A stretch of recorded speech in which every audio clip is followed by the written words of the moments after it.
Assalamualaikum warahmatullahi wabarakatuh. Waalaikumsalam warahmatullahi wabarakatuh. Alhamdulillahi rabbil alamin. Wassalatu wassalamu ala asyrafil anbiya'i wal mursalin, sayyidina wa maulana Muhammadin wa ala alihi wa ashabihi ajma'in. Amma ba'du, faqad qala Allah subhanahu wa ta'ala fi kitabihil azim. A'udzu billahi minasy syaithanir rajim. Bismillahirrahmanirrahim. Ya ayyuhalladzina amanu taqullaha haqqa tuqatih wa la tamutunna illa wa antum muslimun. Wa qala an-nabiy sallallahu alaihi wasallam, kullu ummati yadkhuluna al-jannah illa man aba. Qila wa man ya'ba ya Rasulullah? Qala man ata'ani dakhala al-jannah wa man asani faqad aba. Shadaqallahul azim. Yang terhormat kepada segenap pengurus Masjid Taqwa Perumnas, yang terhormat kepada para alim ulama, tokoh masyarakat, ketua RT, ketua RW, dan yang sama-sama kita banggakan bapak-bapak, ibu-ibu, hadirin wal hadirat sekalian, para pejuang subuh yang insya Allah kita semua akan dimuliakan oleh Allah. Amin. Terlebih dahulu marilah sama-sama kita haturkan puji dan syukur kita kehadirat Allah, yang mana di subuh hari yang sejuk ini alhamdulillah kita masih diberikan Allah kesempatan untuk dapat melangkahkan kaki kita ke masjid yang kita cintai ini. Insya Allah Bapak Ibu sekalian, setiap langkah kaki kita ke masjid ini akan dihitung pahala yang besar di sisi Allah Subhanahu wa Ta'ala, dan akan menjadi bekal kita kelak untuk menghadap kepadanya. Amin amin ya rabbal alamin. Bapak Ibu hadirin wal hadirat sekalian, pada kesempatan subuh hari ini saya akan menyampaikan tausiah agama dengan judul 6 pertanyaan Imam Al-Ghazali kepada murid-muridnya. Bapak Ibu hadirin wal hadirat sekalian, sebagaimana kita ketahui bersama bahwasanya ada seorang ulama besar, seorang ulama yang menguasai banyak sekali disiplin ilmu. Ulama ini dikenal dengan nama Al-Imam Abu Hamid bin Muhammad Al-Ghazali Al-Tusi.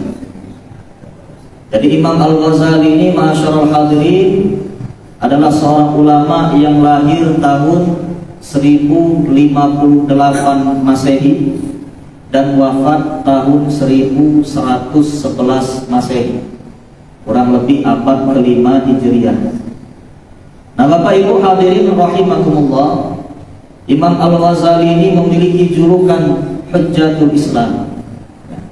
Hujjatul Islam, karena begitu luasnya keilmuan beliau. Nah Bapak Ibu hadirin yang dimuliakan Allah, dalam satu kesempatan ketika beliau mengajar murid-muridnya, beliau pernah melontarkan 6 pertanyaan. Nah 6 pertanyaan inilah yang akan kita kaji pada kesempatan subuh hari ini. Bapak Ibu hadirin yang dimuliakan Allah, pertanyaan pertama, Imam Al-Ghazali bertanya kepada murid-murid beliau. Kata Imam Al-Ghazali, duhai murid-muridku, apakah yang paling dekat dengan kita di dunia ini? Mendengar pertanyaan ini Bapak Ibu, akhirnya murid-muridnya pun menjawab. Ada yang menjawab yang paling dekat dengan kita di dunia ini adalah orang tua. Ada yang menjawab yang paling dekat dengan kita di dunia ini adalah anak-anak. Ada yang menjawab yang paling dekat dengan kita di dunia ini adalah guru. Ada yang menjawab yang paling dekat dengan kita di dunia ini adalah sahabat, dan lain sebagainya jawaban. Kata Imam Al-Ghazali, jawaban tersebut benar, tapi yang lebih tepat lagi kata beliau, yang paling dekat dengan kita di dunia ini adalah kematian. Kenapa kematian dikatakan paling dekat? Karena Bapak Ibu sekalian, siapapun kita, apapun profesi kita, pasti kita kelak akan mengalami kematian. Allah Subhanahu wa ta'ala menjelaskan di dalam Al-Quran, kullu nafsin dha'iqatul maut, bahwasanya tiap-tiap yang bernyawa pasti bakal mengalami yang namanya kematian. Jadi kematian ini hadirin adalah sunnatullah. Pasti kita kelak akan mengalami kematian. Karena kematian ini kita tidak tahu kapan terjadinya Bapak Ibu, maka untuk itu, kalaulah kita sekarang masih hidup, maka mari sama-sama kita memperbaiki diri kita. Kita mempersiapkan diri kita. Paling tidak Bapak Ibu, mulai sekarang kita melakukan yang namanya taubatan nasuha, taubat yang sebenar-benarnya. Nah Bapak Ibu hadirin yang dimuliakan Allah, untuk itu sekarang timbul pertanyaan, bagaimana cara kita agar kita bisa melakukan taubatan nasuha, taubat yang sebenar-benarnya? Kata seorang ulama yang bernama Al-Imam Qurtubi, beliau mengatakan bahwasanya untuk mencapai taubatan nasuha, maka ada 5 hal yang harus kita lakukan. Apa saja 5 hal ini? Yang pertama kata ulama Al-Imam Qurtubi, yang pertama sekali harus kita lakukan untuk taubatan nasuha ini yaitu memperbanyak beristighfar kepada Allah. Jadi Bapak Ibu, basahi lidah kita dengan istighfar. Nabi Muhammad SAW makhluk paling mulia di permukaan bumi. Beliau maksum, bebas daripada dosa dan kesalahan Bapak Ibu. Bayangkan Nabi Muhammad dalam sehari beristighfar diriwayatkan 70 bahkan sampai 100 kali. Nah sekarang tanyakan pada diri kita, berapa banyak kita beristighfar dalam sehari? Padahal Pak Bu, ya, dosa kita ini begitu banyak. Untuk itu Bapak Ibu hadirin yang dimuliakan Allah, mari sama-sama kita memperbanyak beristighfar. Kita basahi lidah kita dengan ucapan astaghfirullahaladzim. Kalau sendirian, kalau berjamaah nastaghfirullahaladzim. Itu yang pertama ya. Jadi banyak beristighfar. Yang kedua Bapak Ibu, setelah beristighfar untuk mencapai taubatan nasuha ini, kita harus menyesali perbuatan dosa yang pernah kita lakukan. Jadi dosa ini hadirin jangan dibangga-banggakan. Karena apa? Terkadang ada justru orang yang dengan dosa di masa lalu ini bukan malah menyesal, tapi justru berbangga. Terkadang dosa ini diceritakan dengan orang lain. Saya dulu waktu masih muda sering minum minuman keras. Saya masih muda dulu sering berjudi. Saya masih muda dulu sering berzina dan lain sebagainya. Na'udzubillah min dzalik.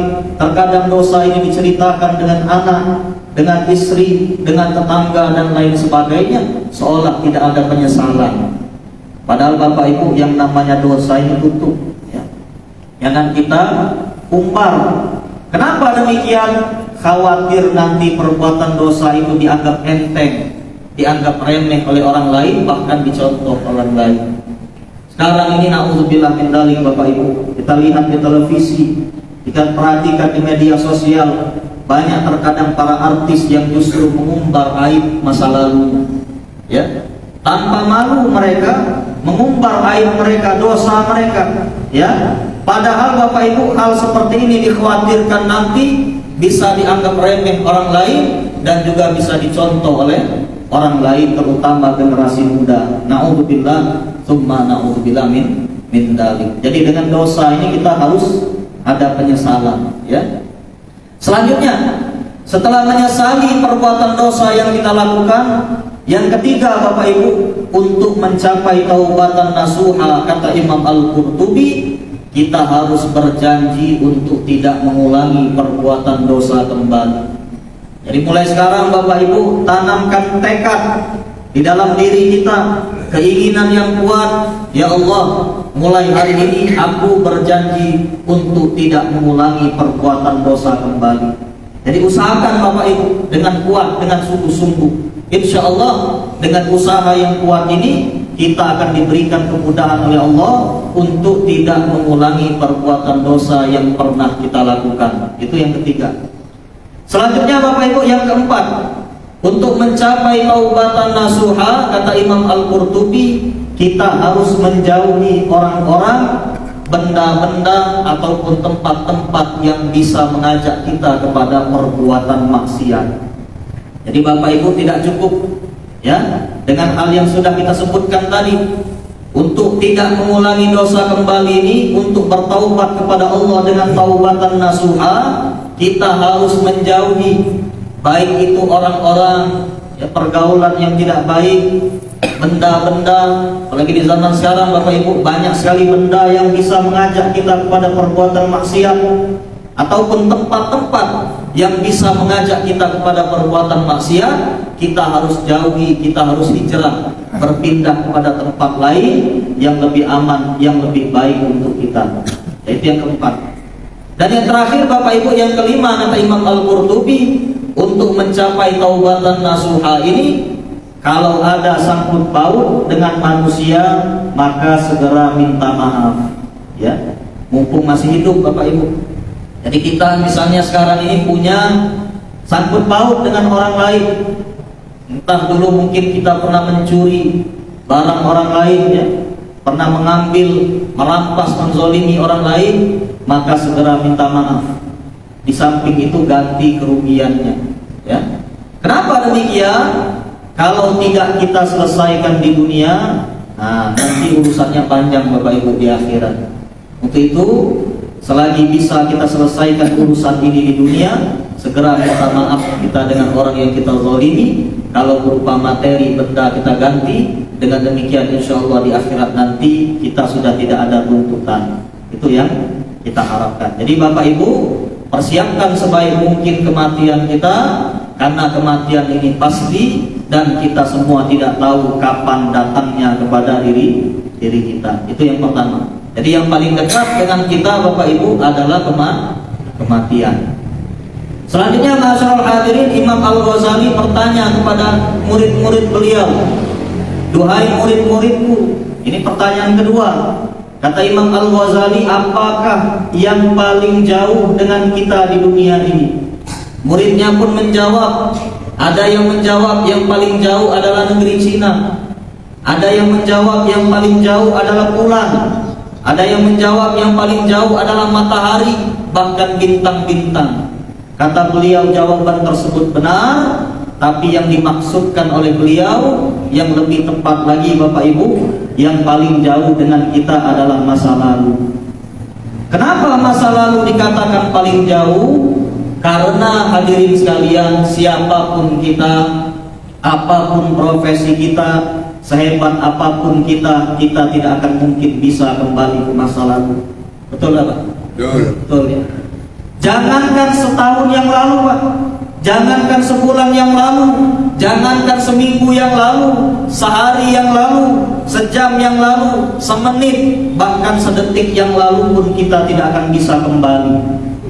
Misalkan tadi Bapak Ibu, hari ini tanggal 29 Januari 2023, kita datang ke masjid ini Bapak Ibu mungkin pada pukul 3:30 subuh atau pada pukul 4 subuh. Besok Bapak Ibu ada juga Bapak Ibu pukul 3:30 subuh atau 4 subuh. Tapi hadirin, 4 subuh besok itu tidak sama dengan 4 subuh yang ada sekarang ini, ya, yang telah kita lewati tadi. Beda Pak, kondisinya berbeda, ya, dan lain sebagainya. Jadi Bapak Ibu, kita tidak akan mungkin bisa kembali ke masa lalu. Untuk itu, ya, untuk itu Bapak Ibu, ya, kalau mungkin di masa lalu kita banyak kekurangan, banyak kesalahan dan lain sebagainya, maka ayo sama-sama kita perbaiki masa sekarang, ya. Kita catat kisah kita dengan tinta emas. Insya Allah Bapak Ibu, ya, di masa yang akan datang kita akan menjadi orang yang lebih baik lagi. Itulah yang kita harapkan, ya. Jadi Bapak Ibu Bebuyut, kalau baca kita sekarang, mungkin yang belum bisa baca Quran, belajar baca Quran, ya. Yang sudah baca Al-Quran Bapak Ibu tingkatkan lagi, ya. pelajari ilmu-ilmu yang lain di dalam Al-Quran, misalnya ilmu bahasa Arab, ya, ilmu asbabun nuzul, ilmu tafsirnya dan lain sebagainya. Tingkatkan terus, ya. Insya Allah kita akan menjadi orang yang lebih baik lagi di masa yang akan datang. Itulah harapan kita, ya. Jadi Bapak Ibu, yang kedua kata Imam Al-Ghazali, yang paling jauh dengan kita adalah masa lalu. Kenapa? Karena kita tidak akan mungkin bisa kembali ke masa lalu. Itu yang kedua. Selanjutnya Bapak Ibu hadirin yang dimuliakan Allah, Imam Al-Ghazali kembali bertanya kepada murid beliau dengan pertanyaan yang ketiga. Duhai murid-muridku, kata Imam Al-Ghazali, apakah yang paling besar di dunia ini? Ya. Murid-muridnya pun menjawab. Ada yang menjawab yang paling besar di dunia ini adalah bukit. Ada yang menjawab yang paling besar adalah gunung. Ada yang menjawab yang paling besar adalah dunia itu sendiri, dan lain sebagainya jawaban. Kata beliau, jawaban tersebut benar, tapi yang lebih tepat lagi Bapak Ibu, yang paling besar di dunia ini adalah hawa nafsu. Jadi Bapak Ibu, yang paling besar di dunia ini hawa nafsu. Allah Subhanahu wa taala telah menggambarkan di dalam Al-Qur'an surah Ali Imran ayat 14. Kata Allah Subhanahu wa taala, "Zuyyina lin-nas", dihiasi manusia itu hubbus syahwat, kecintaan, ya, dorongan ataupun hawa nafsu. Yang pertama kata Allah, minan nisa, kepada wanita. Nah, Bapak Ibu, jadi nafsu terbesar ini hati-hati Pak, adalah nafsu terhadap wanita. Jangan salah Bapak Ibu, banyak orang yang secara fisik kelihatan hebat, gagah, tapi gagal mengendalikan nafsunya terhadap wanita. Dulu Pak ada petinju yang hebat, ya, namanya Mike Tyson. Kenal Pak? Mike Tyson ini petinju yang hebat, gagah. Namun apa? Karena tidak bisa mengendalikan hawa nafsu terhadap wanita, akhirnya ia pun dipenjara, masuk penjara Pak akhirnya. Namun alhamdulillah Bapak Ibu, di penjara inilah dia akhirnya mengenal agama Islam, masuk ke dalam agama Islam.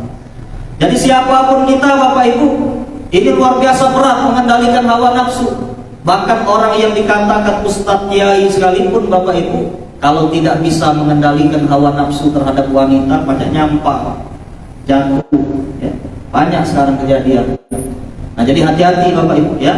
Memang dorongan terbesar, syahwat terbesar manusia ini yaitu minan nisa, terhadap wanita. Itu yang pertama, ya. Setelah mendapatkan wanita Bapak Ibu, dorongan selanjutnya, ya, zuyyina lin-nasi, ya, hubbu syahawati minan nisa. Sudah mendapatkan wanita, kita ingin mendapatkan anak-anak, wal bani. Sudah nikah, ya, dapat istri, keinginan manusia selanjutnya yaitu keinginan mendapatkan anak keturunan. Dan akhirnya Bapak Ibu, ya, berapa banyak cara dilakukan agar seorang pasangan itu bisa mendapatkan anak keturunan, bahkan dengan biaya yang tidak murah, ya, diusahakan terus. Itu keinginan yang kedua, wal bani.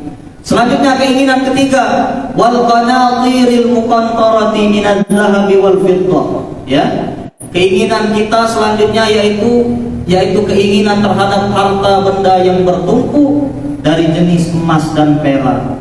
Sudah dapat istri, sudah dapat anak, pengen punya harta yang banyak berupa emas dan perak. Zaman Nabi dulu Pak, emas dan perak ini duit, ya, kita sekarang ini duit.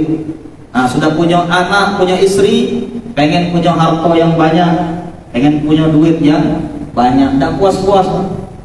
Ada di tabungan 10 juta Pak, pengen 100 juta. Di tabungan sudah 100 juta, pengen 1 miliar. Di tabungan sudah 1 miliar terus, tidak puas-puas gitu kalau tidak bisa mengendalikan hawa nafsu. Na'udzubillah, tsumma na'udzubillah min dzalik, ya.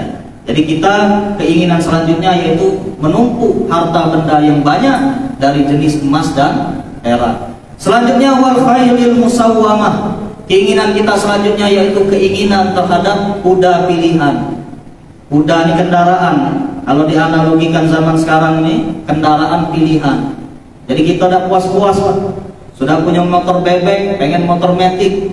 Sudah punya motor matic, pengen motor besar ya, motor gede, sudah punya kendaraan ya, mobil Kijang misalnya, Kijang Kapsul pengen ikat, Kijang Innova ya, sudah punya Kijang Innova pengen Pajero, Fortuner dan lain sebagainya. Bawaan kita mobilnya lebih bagus dengan kita pengen terus lebih tingkat lagi ya. Tak puas-puas kalau kita diperbudak oleh hawa nafsu. Jadi hati-hati ya, hati-hati dengan hawa nafsu ini ya. Wal failil musawwamah. Selanjutnya keinginan yang lain yaitu wal an'am, keinginan terhadap hewan ternak ya, wal hars, dan juga tumbuhan. Akhirnya sudah punya semua Bapak Ibu, pengen punya peternakan ya, punya tumbuhan, kebun, sawah, ladang dan lain sebagainya. Dzalika mata'ul hayatid dunya, itulah kesenangan hidup di dunia. Wallahu indahu husnul ma'ab, dan Allah Subhanahu wa taala sungguhnya sebaik-baik tempat kembali ya. Itu. Jadi Bapak Ibu, yang terbesar kata Imam Al-Ghazali di dunia ini adalah hawa nafsu. Selanjutnya ma'asyiral hadirin, Imam Al-Ghazali kembali bertanya dengan murid-murid beliau dengan pertanyaan yang keempat. Ini pertanyaan keempat. Duhai murid-muridku, kata Imam Al-Ghazali, apakah yang paling berat di dunia ini? Nah, mendengar pertanyaan ini murid pun menjawab. Ada yang menjawab yang paling berat di dunia ini adalah batu. Ada yang menjawab yang paling berat adalah gajah. Ada yang menjawab yang paling berat adalah besi, baja dan lain sebagainya jawaban. Kata beliau jawaban tersebut tepat, tapi yang lebih tepat lagi Bapak Ibu, yang paling berat di dunia ini ialah memegang amanah. Nah, jadi Pak, megang amanah ini berat. Kenapa demikian? Kata Nabi SAW dalam hadis beliau, kullukum ra'in, setiap kamu adalah pemimpin, wa kullukum mas'ulun an ra'iyatih, dan setiap kamu nanti akan dimintai pertanggungjawaban oleh Allah atas apa yang kamu pimpin ya. Jadi Pak, jangan bangga dulu dengan jabatan. Kita ini pimpinan ini punya tanggung jawab terhadap apa yang kita pimpin. Paling tidak Bapak Ibu di rumah tangga ya, seorang laki-laki jadi suami bertanggung jawab terhadap anak dan istri. Jangan sampai Bapak Ibu kita menyia-nyiakan nikmat dari Allah Subhanahu wa taala. Punya anak tidak kita didik ya. Akhirnya apa Bapak Ibu? Anak tersebut terjerumus, naudzubillah tsumma naudzubillah min dzalik. Diriwayatkan Bapak Ibu, ada orang tua yang nanti sebenarnya orang tua ini dimasukkan Allah ke dalam sorga. Namun apa? Tiba-tiba anaknya menuntut kepada Allah, ya Allah, aku tak ridho orang tuaku engkau masukkan ke dalam sorga. Kenapa? Semasa aku hidup di dunia ya Allah, orang tuaku tidak pernah mengajarkan aku sholat, tidak pernah mengajarkan aku membaca Al-Quran, tidak pernah mengajarkan aku akan ilmu-ilmu agama, sehingga akhirnya aku pun terjerumus ya.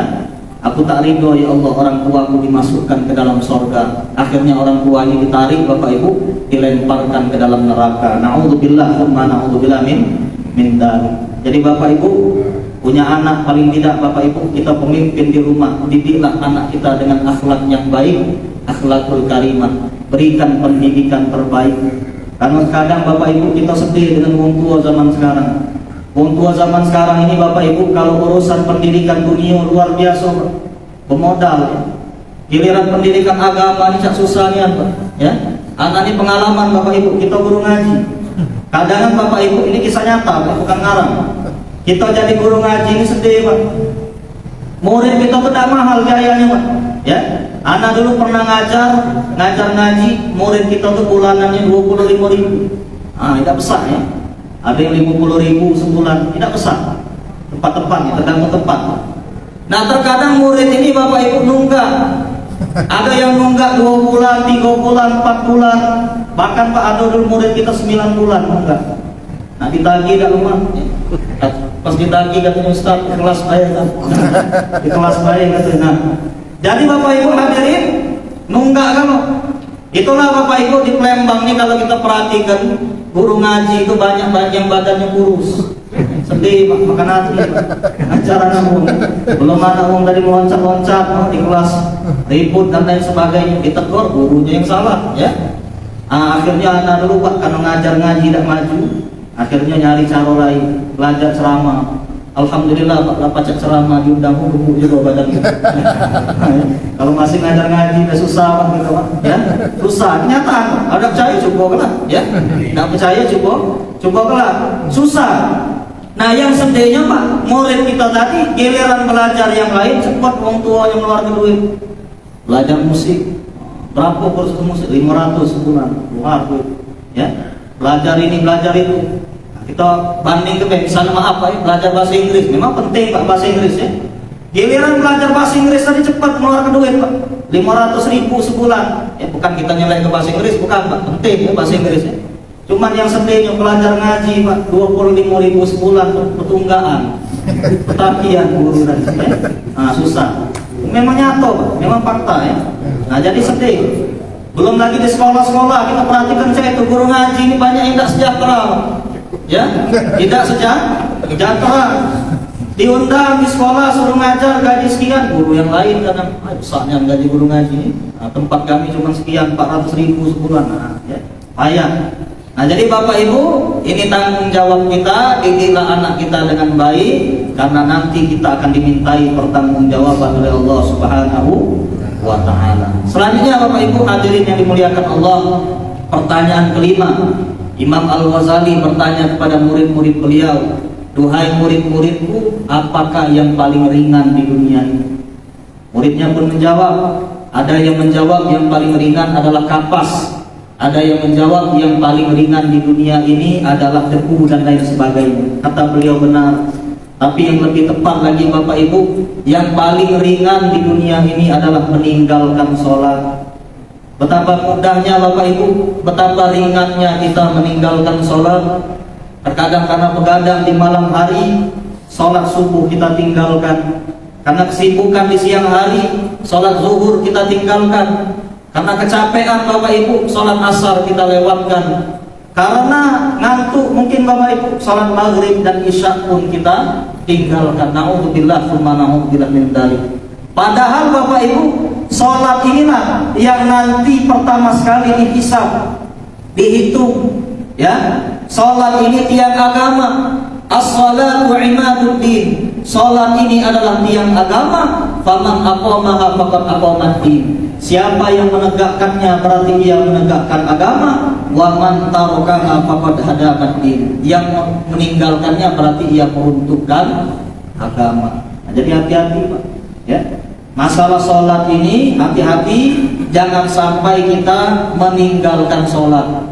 Jaga diri kita, jaga anak, istri, keluarga kita, ya jangan sampai menggampang-gampangkan masalah sholat, apalagi meninggalkan sholat. Na'udzubillah, tsumma na'udzubillah min dzalik. Nah dan yang terakhir Bapak Ibu, yang keenam, Imam Al-Ghazali bertanya kepada murid-murid beliau, "Duhai murid-muridku, apakah yang paling tajam di dunia ini?"